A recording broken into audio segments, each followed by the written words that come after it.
Hello friends, welcome back to my YouTube channel Shikshan digital academy.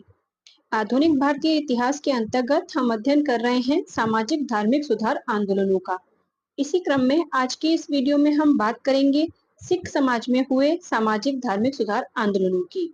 Video शुरू करने से पहले अगर अभी तक आपने मेरे चैनल को सब्सक्राइब नहीं किया है तो इसे सब्सक्राइब करें, शेयर करें तथा बेल आइकन प्रेस करना बिल्कुल ना भूलें, जिससे आपको मेरे आगे आने वाले सभी वीडियोस की नोटिफिकेशन प्राप्त हो सके। तो चलिए शुरू करते हैं आज का वीडियो और देखते हैं सिख धार्मिक सामाजिक सुधार आंदोलनों को। सबसे पहले हम बात करेंगे नामधारी आंदोलन की। नामधारी जो आंदोलन था वो पंजाब में कूका आंदोलन की ही एक शाखा था। जो कूका आंदोलन था, ये जो कूका आंदोलन है, इनको हम आगे और भी डिटेल में पढ़ेंगे। तो ये पंजाब में जो कूका आंदोलन था उसकी एक शाखा था। कूका आंदोलन की स्थापना की बात करें तो इसकी स्थापना भगत जवाहर मल और उनके जो शिष्य थे बालक सिंह, उन्होंने की थी। कूका आंदोलनकारी सिर्फ गुरु गोविंद सिंह को ही अपना धार्मिक गुरु मानते थे। आप जानते हैं कि सिखों के 10 गुरु हुए हैं, तो उनमें जो गुरु गोविंद सिंह हैं सिर्फ उनको ही वो अपना धार्मिक गुरु मानते हैं। 1857 ईस्वी में राम सिंह ने नामधारी आंदोलन की स्थापना की थी और कूका आंदोलन को और लोकप्रिय बनाया था क्योंकि ये उसी की शाखा था। नामधारी आंदोलन ने महिला समानता और महिला जो पुनर्विवाह यानी कि जो विधवाएं हो जाती थी उनके पुनर्विवाह का समर्थन किया था। जो सिख आंदोलन है उनके बारे में बहुत ज्यादा विशेष हमें पढ़ने को नहीं मिलता, तो जो भी छोटी छोटी जानकारी है वो आपको मैं इस वीडियो के माध्यम से दे रही हूँ। आगे हम बात करते हैं निरंकारी आंदोलन की। निरंकारी आंदोलन की जो स्थापना है वो बाबा दयाल दास ने की थी। इसका जो उद्देश्य था वो ये था कि सिख धर्म में उस समय जो हिंदू रीति रिवाज थे वो जो प्रचलित हो गए थे, यानी कि वो धर्म तो सिख था लेकिन उसमें हिंदुओं को देखा देखी जो हिंदू रीति रिवाज थे या फिर जो हिंदू धर्म की जो कुरीतियां थी वो उसमें आ गई थी। तो इस आंदोलन का जो मुख्य उद्देश्य था वो यही था कि सिख धर्म में प्रचलित जो हिंदू रीति रिवाज है उनको समाप्त करना और साथ ही धर्म में आ गई जो कुरीतियां थी समय के साथ उनको दूर करना। आगे हम बात करते हैं सिंह सभा आंदोलन की। सिंह सभा आंदोलन की बात करें तो सिंह सभा आंदोलन की जो स्थापना थी वो सिख धर्म को मजबूत करने के लिए ठाकुर संधावालिया और ज्ञानी ज्ञान सिंह ने 1873 ईस्वी में अमृतसर में की थी।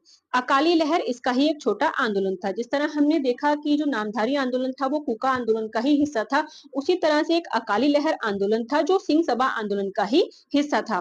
यह क्या था? यह भ्रष्ट सिख महंतों के विरुद्ध चलाया गया था। जो मतलब महंत होते थे, जो गुरुद्वारा में महंत का काम करते थे, तो जो भ्रष्ट कुछ महंत होते थे उनके विरुद्ध में यह आंदोलन चलाया गया था।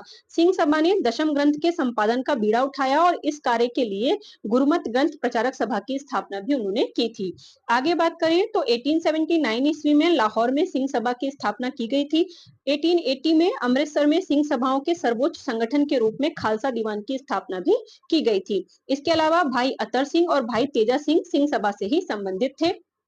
आगे हम बात करते हैं गुरुद्वारा सुधार आंदोलन की। गुरुद्वारा सुधार आंदोलन की बात करें तो इसका जो प्रमुख उद्देश्य था वो गुरुद्वारा में जो भी भ्रष्टाचार वगैरह बढ़ गया था उसको दूर करने के लिए था। तो गुरुद्वारा सुधार आंदोलन का जो नेतृत्व था वो करतार सिंह, झब्बर, खड़क सिंह और तारा सिंह ने किया था। इनके 4 लोगों ने मिलकर इसका नेतृत्व किया था। सिख गुरुद्वारों पर भ्रष्ट सिख महंतों के नियंत्रण को समाप्त करने के लिए सिख आंदोलन किया गया था। नवंबर 1920 में शिरोमणि गुरुद्वारा प्रबंधन कमेटी का गठन हुआ था और 1922 ईस्वी में अंग्रेजों के द्वारा एक सिख एक्ट पारित किया गया था, यानी कि 1920 में एक कमेटी बनाई गई थी जिसका नाम था शिरोमणि गुरुद्वारा प्रबंधन कमेटी। उसके बाद 1922 में अंग्रेजों के द्वारा एक सिख एक्ट पारित किया गया था जिसके तहत जो महंतों की जो नियुक्ति थी वो शिरोमणि जो गुरुद्वारा प्रबंधन कमेटी थी उनके हाथ में आ गया, यानी कि जो गुरुद्वारों का पूरा प्रबंधन था वो फिर ये जो कमेटी थी वो देखने लग गई। और इस कमेटी का क्या होता था? निर्वाचन होता था, यानी कि इनके कौन सदस्य चुने जाएंगे उसके लिए वोटिंग की जाती थी। दिसंबर 1920 में शिरोमणि अकाली दल की स्थापना इसके माध्यम से फिर की गई थी। आगे हम बात करते हैं एक दुर्घटना की जिसको हम ननकाना दुर्घटना के नाम से जानते हैं।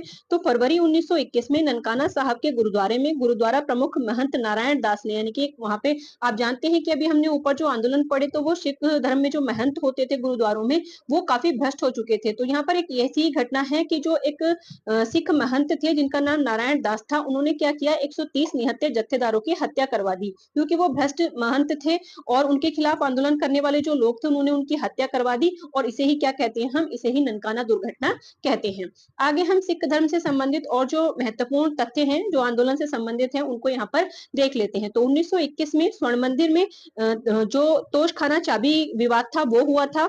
1922 ईस्वी में गुरु का बाग गुरुद्वारा सत्याग्रह हुआ था और ये जो सत्याग्रह था वो सूखे कीकर के वृक्षों की कटाई को लेकर हुआ था। कि सूखे कीकर के जो वृक्ष थे उनकी जो कटाई हो रही थी तो उनको रोकने के लिए ये जो आंदोलन था, ये जो सत्याग्रह था बाग गुरुद्वारा वो किया गया था। इसी तरह 1923 में जेतू यानी कि नाभा मोर्चा का विवाद भी हुआ था। तो ये कुछ महत्वपूर्ण तथ्य थे जो कि सिख धार्मिक सामाजिक सुधार आंदोलनों से थे। इस तरह आज के वीडियो में हमने बात करी सिख धर्म सुधार आंदोलन की। इसके अगले वीडियो में हम बात करेंगे जो जनजातीय आंदोलन है उनकी। अगर आप इसी तरह से मेरे साथ आधुनिक भारत का इतिहास पढ़ना चाहते हैं तो बने रहिए मेरे साथ। Thank you for watching.